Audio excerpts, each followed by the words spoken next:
SiriusXM's Grateful Dead channel now brings you Tales from the Golden Road, with Deadheads telling stories, chatter amongst yourselves, sharing information, and continuing the unlimited devotion. Here now, Gary Lambert and David Gans. Hey, yeah, it's us, and hey, happy anniversary to us. That's right. We have been doing this for 18 years, actually, as of a couple of days from now, the 20th. We premiered on January 20th, 2008. And we've been doing it ever since, and there's no let up in sight. And boy, are we happy about that.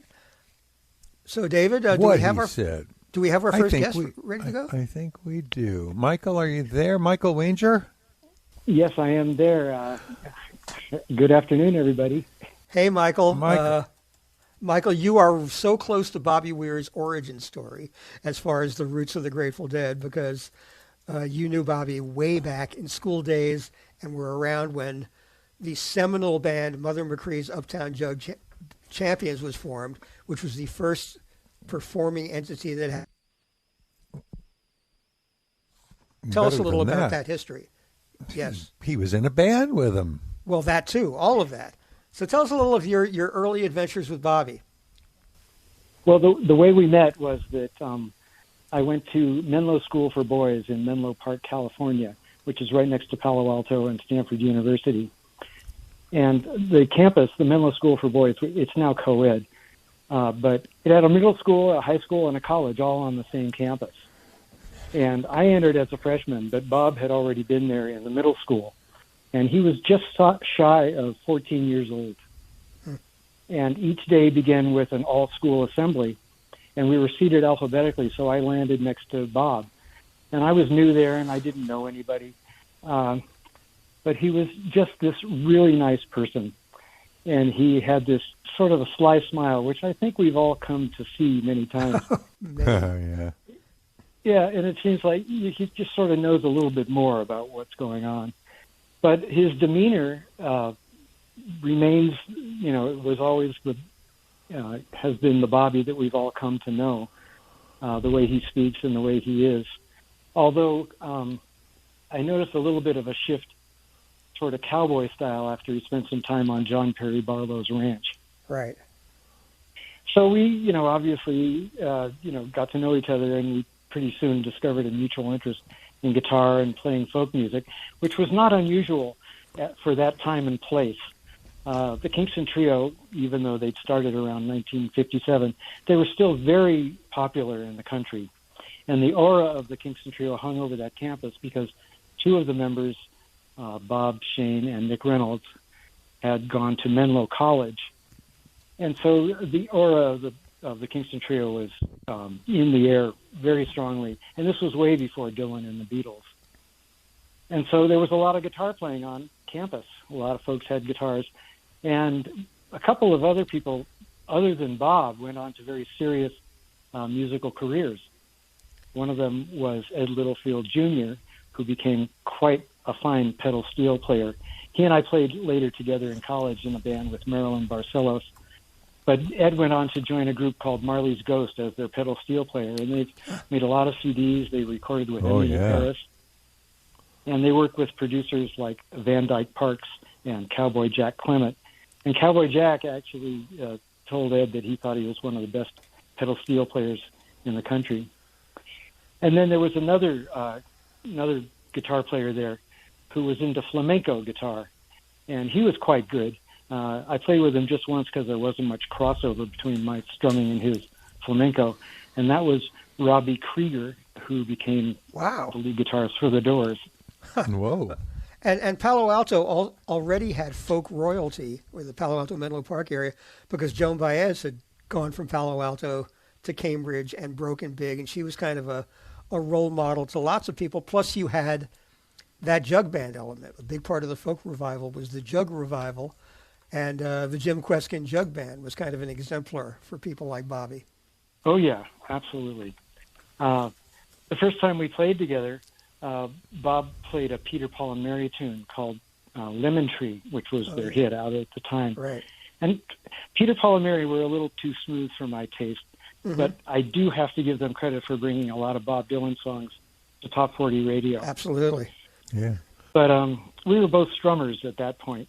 But one of the things that struck me about the way Bob played guitar was that he was the first person I'd ever seen who would wrap his thumb around the top of the guitar neck to fret the sixth string. Mm-hmm. I've seen a lot of people do that since then, but he was the first. He had really big hands, too. Right. So Bob took a very creative approach to his education. He was often tardy, and sometimes he just wouldn't show up at all.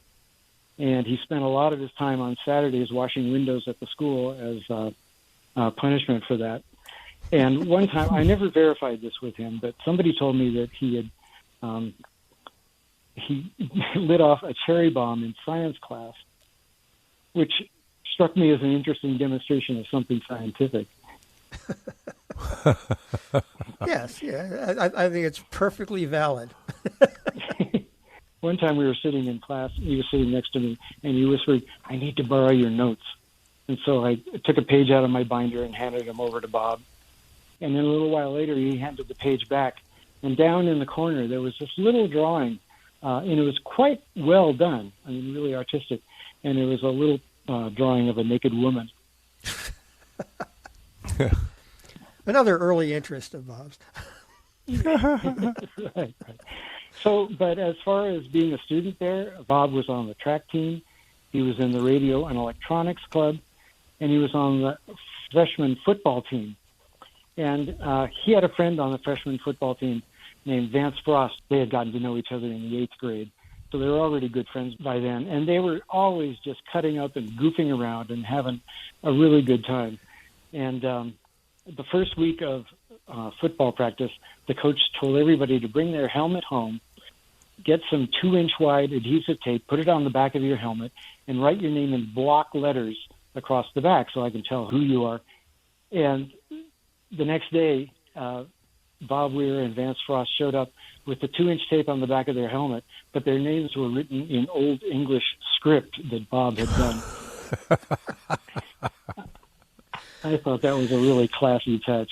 Oh, boy. What a prankster. This is wonderful. Yeah.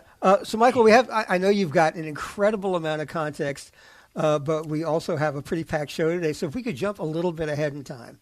And we'd love to have you back anytime. We're going to have you back because you and we'll get back to your story, but you and Vance Frost produced a radio documentary about the Dead for KSAN that was released a few years ago. We'll come back to you in the future when things aren't quite so crazy here to talk with you and Vance about that a little more. But we sort of need to focus on the Bobby and music thing right now. And Mother McCree especially. Yeah. Yeah. You were responsible for Bobby and Mother McCree's Uptown Jug Champions getting recorded at the Top of the Tangent, which was one of the great folk clubs in the area, and you did that for a radio station. So that's the reason those tapes existed, and my mind was so blown when those tapes resurfaced because that was really like the holy grail for us, in terms of Dead history. Like we'd never heard that stuff.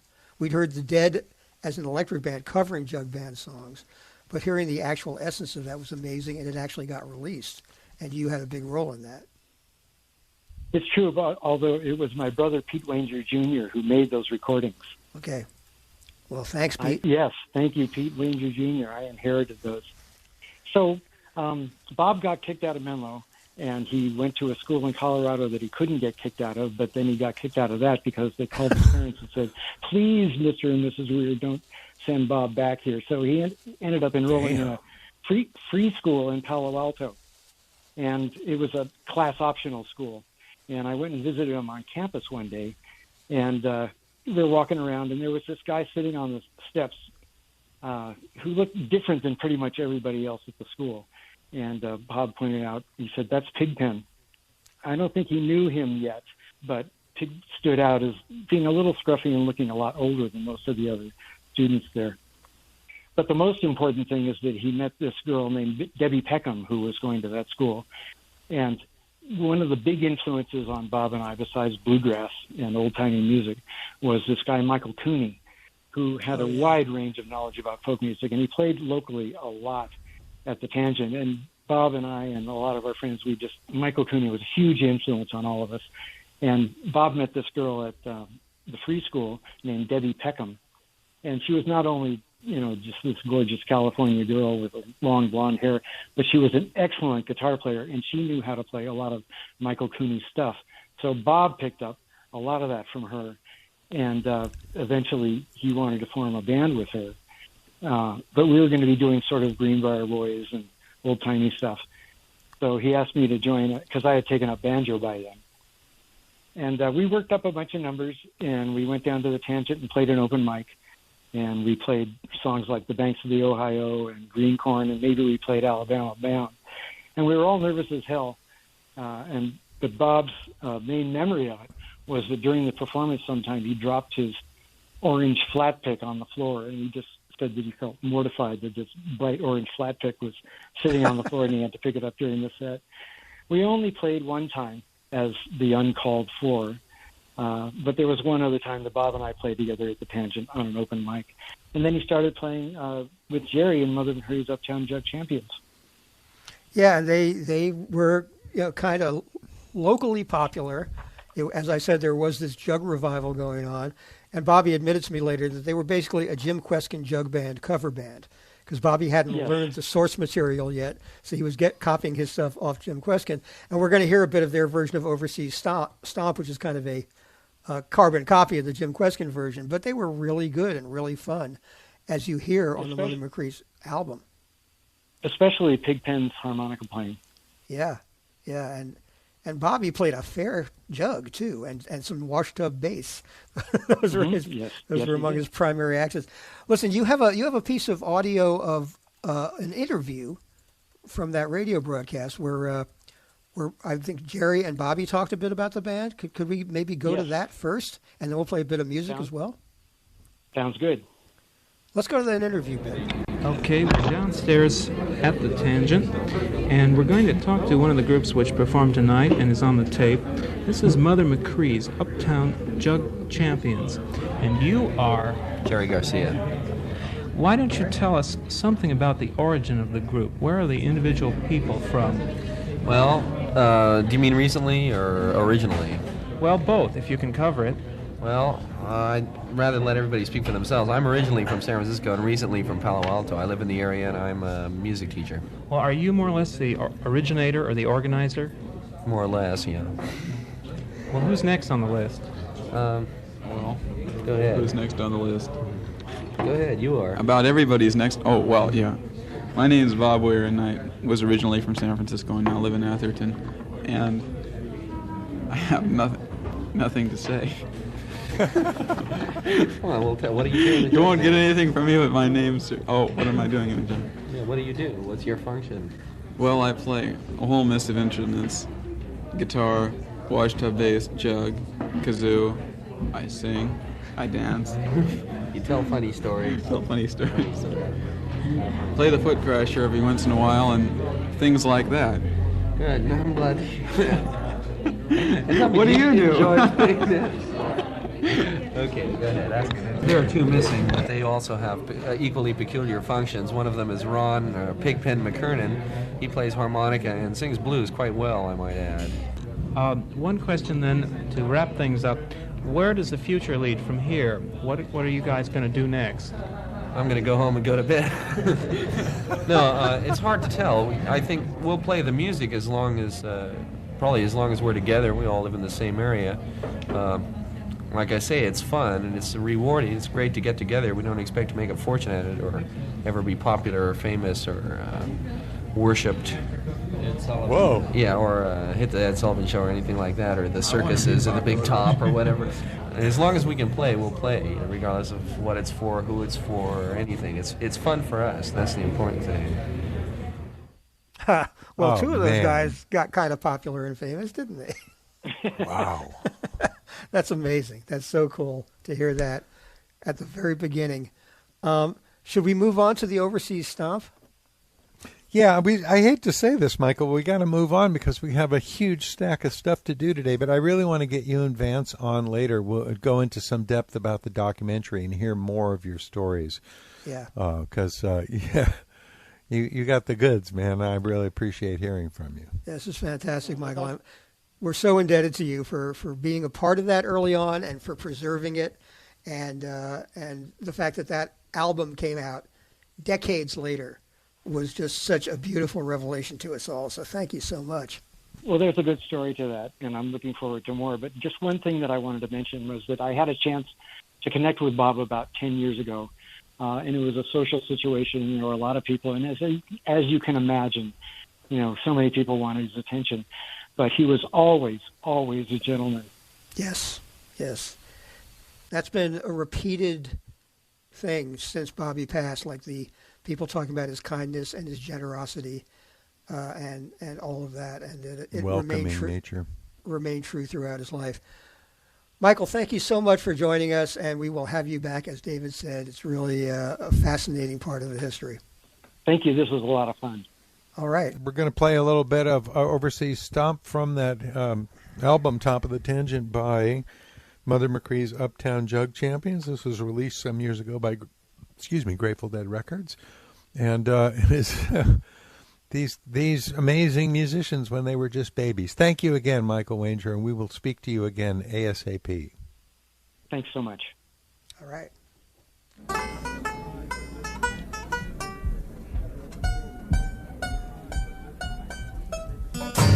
I know they're gonna run to me when they get across the sea. Every chance to win in Washington, lays in France. All safe for now, sugar baby.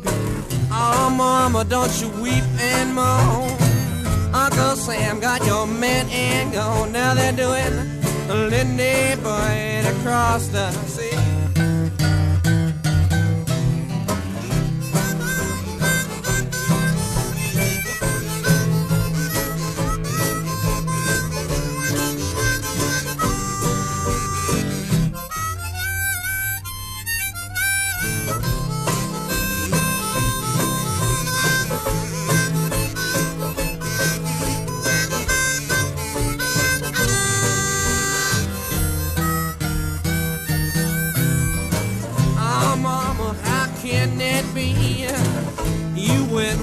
Across the sea, well, then I'll do that, Lindy Boyd with me. Oh, baby, well, I done told you now.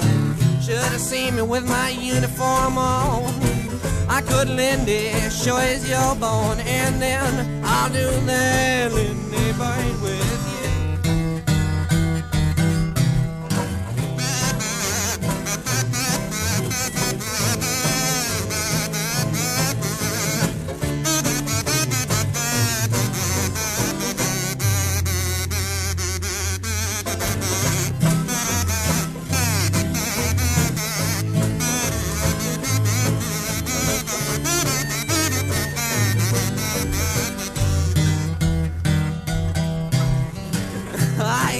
For a glass of Kaola, she said, let me play the blues on your Victrola, and then I'll do that, Lindy Boyd with you. Roses ain't blue, but I love you now. I asked her for a piece of piano, and she said, let me play the blues on your piano, and then I'll do that, Lindy Boyd with you.